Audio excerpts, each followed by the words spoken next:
साथियों, आज की वीडियो में आप पहले चैप्टर में जानेंगे कि फिटकरी ही हमें सबसे पहले क्यों लगानी चाहिए और फिटकरी के बाद में हमें गंधक लगाना है तो वो क्यों लगाना है।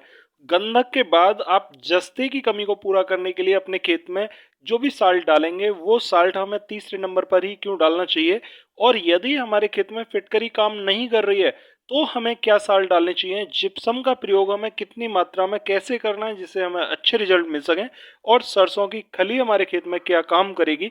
तो आज की वीडियो में मैं आपको स्टेप वाइज बताऊंगा कि कौन सा प्रोडक्ट हमें कब लगाना चाहिए और क्या वो काम करेगा, कितनी मात्रा में डालना चाहिए और किस प्रकार से उसका हम उपयोग करें जिससे कि वो अच्छे रिजल्ट दे।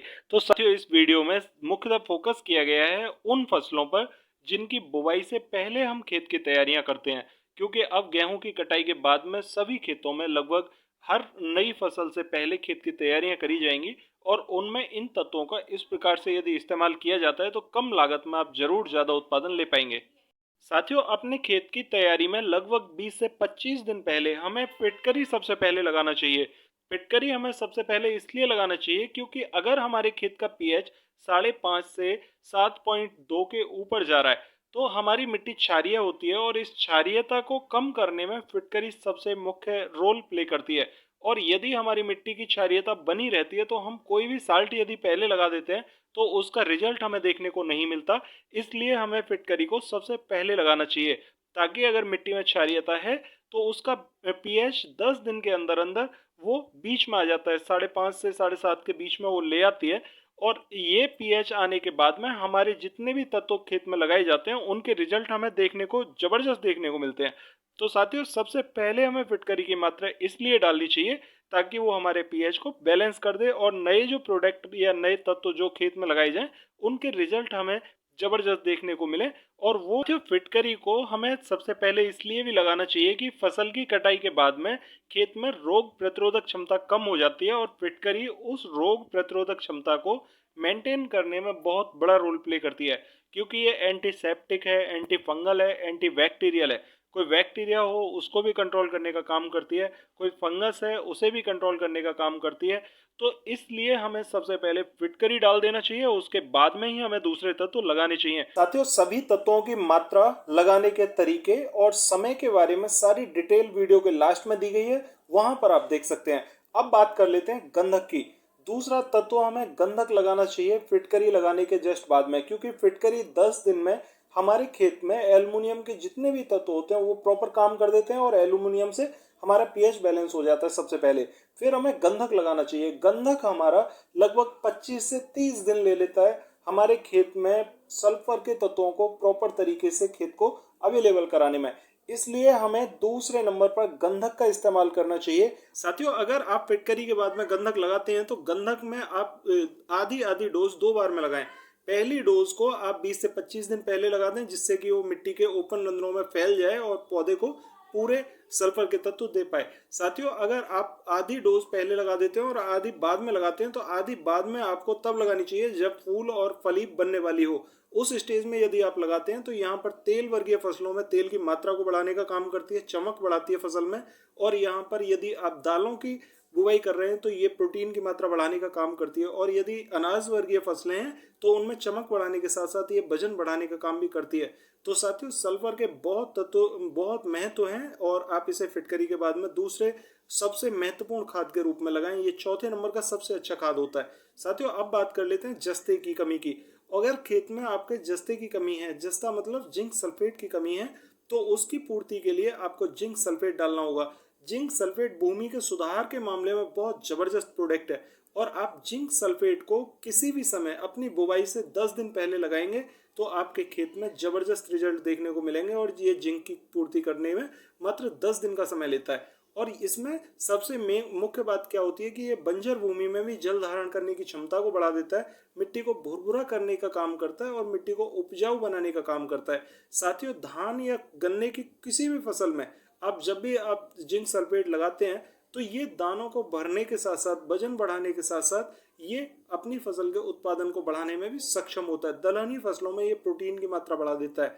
साथियों, तिलहनी फसलों में तेल की मात्रा बढ़ जाती है, और 10 किलोग्राम जिंक सल्फेट यदि आप खेत की तैयारी से 10 दिन पहले लगा देते हैं तो आपके खेत में जबरदस्त रिजल्ट देखने को मिलता है। साथ ही इसे डीएपी के साथ में मिलाकर नहीं लगाना चाहिए, क्योंकि डीएपी में यहाँ पर हमारा डायमोनियम फॉस्फेट होता है और ये जिंक सल्फेट होता है। सल्फेट और फॉस्फेट रिएक्शन कर देते हैं और इससे हमें अच्छे रिजल्ट देखने को नहीं मिलते, इसलिए हमें जिंक सल्फेट को अलग लगाना चाहिए या फिर यूरिया के साथ मिलाकर हम लगा सकते हैं, उससे हमें रिजल्ट ज़्यादा अच्छे देखने को मिलेंगे। साथियों, खेत में 3 तत्व प्रॉपर तरीके से लगने के बाद फिटकरी से हमारा पीएच बैलेंस हो जाता है। गंधक यहाँ पर हमारे सल्फर का पूरा काम कर देता है और यहाँ जिंक सल्फेट हमें जस्ते की कमी को पूरा करता है। और चौथे नंबर का तत्व आता है जिप्सम। साथियों, अगर हमारे खेत में यहाँ पर जहाँ पीएच का ज़्यादा हो जाता है उसके लिए तो हम फिटकरी लगा लेते हैं, लेकिन पीएच कम होने की स्थिति में जहाँ खेत में एल्युमिनियम की मात्रा ज़्यादा हो वहाँ पर हमें क्या करना चाहिए, वहाँ पर हमें जिप्सम काम करता है। जिप्सम हमारे खेत में इतना जबरदस्त काम करता है कि हमारी जो मिट्टी अम्लीय होती है उसके पीएच को सही करने का काम हमारा जिप्सम करता है। जिप्सम में हमारे मुख्य 2 तत्व मिलते हैं। यहाँ कैल्शियम सल्फेट होता है और जिसमें कैल्शियम की मात्रा 23.3% होती है और 18.5% सल्फर होता है। जिप्सम जबरदस्त भूमि को सुधार करने वाला तत्व कहलाता है। साथियों, जिप्सम में अम्लीयता को ठीक करने की जबरदस्त क्षमता होती है और मिट्टी अगर कठोर हो रखी है तो उसे भुरभुरी बनाने का काम भी जिप्सम करता है। साथियों, अगर आपकी मिट्टी ज़्यादा पानी पी जाती है, ज़्यादा पानी सोख लेती है और उससे हमारी फसल दब जाती है, उस स्थिति में हमें जिप्सम का उपयोग करना चाहिए, क्योंकि ये मिट्टी में भुरभुरापन लाने में बहुत कारगर है। जिप्सम की मात्रा की यदि बात करें तो यहाँ पर हमें लगभग 12 से 15 किलोग्राम जिप्सम को प्रति एकड़ डोज में डाल देना चाहिए और ये हमारी मिट्टी में लगभग 10 से 15 दिन पहले डाल दिया जाना चाहिए। इससे हमारी मिट्टी में जो अम्लीयता होती है उसे उसके पीएच को बैलेंस करने का काम करता है। क्षारीय मिट्टी अगर हो तो फिटकरी वहाँ पर प्रॉपर काम करती है। तो फिटकरी के साथ में एक जो मुख्य खाद है वो जिप्सम है और जिप्सम को हमें लगाना चाहिए। साथियों, अब बात कर लेते हैं खेत की तैयारी में हमें किस तत्व की कितनी मात्रा डालनी चाहिए। तो फिटकरी की मात्रा हमें 2 किलोग्राम प्रति एकड़ के हिसाब से उपयोग करनी चाहिए। इसे हम पानी के साथ भी छोड़ सकते हैं और यदि खाद के साथ लगाना चाहें तो इसे हम लगभग 20 से 25 दिन पहले खाद के साथ लगा सकते हैं। इसमें हमें लगभग गंधक की 2 किलोग्राम पाउडर को खेत में छिटक देना चाहिए और छिटकने के बाद में पहले खेत की जुताई कर लें अच्छे प्रकार से और गंधक को छिटक के हमें हल्का पानी लगा देना चाहिए। ये मिट्टी की ऊपर वाली जो मिट्टी होती है उसमें भुरभुरापन लाने का काम करता है और गंधक यहाँ पानी के साथ में मिट्टी में जल धारण की क्षमता को बढ़ा देता है। प्रति एकड़ के हिसाब से 2 किलोग्राम गंधक यहाँ हमें डालना चाहिए। जिंक सल्फेट की अगर बात करें तो यहाँ 10 किलोग्राम जिंक सल्फेट को हमें पानी के साथ में छोड़ देना चाहिए या फिर हम यूरिया के साथ मिलाकर लगा सकते हैं। ये लगभग हमें खेत में 10 दिन पहले लगाना चाहिए। जिप्सम की अगर बात करें तो ये 10 से 15 दिन पहले 12 से 15 किलोग्राम प्रति एकड़ के हिसाब से हमें डालना चाहिए और जिप्सम को हमें फिटकरी के बाद में कभी भी लगा सकते हैं। साथियों, अगर खेत में एल्युमिनियम की मात्रा ज़्यादा है और वहाँ पर हमारे पीएच 5.5 से भी कम आ रहा है तो उस स्थिति में हमें फिटकरी न लगा के जिप्सम का ही इस्तेमाल करना चाहिए। साथियों, सरसों की खली की अगर बात करूँ तो अगर हमने गोबर की सड़ी गली खाद नहीं डाली है पिछले 2-4 साल से तो वहाँ पर हमें 15 किलोग्राम प्रति एकड़ के हिसाब से सरसों की खल डाल देनी चाहिए।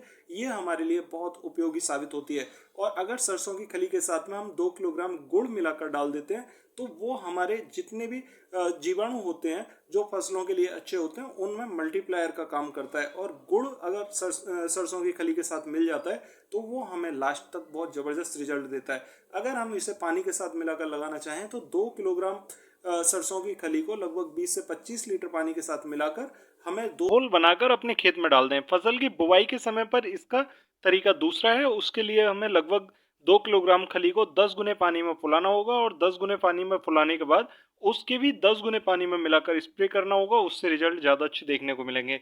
तो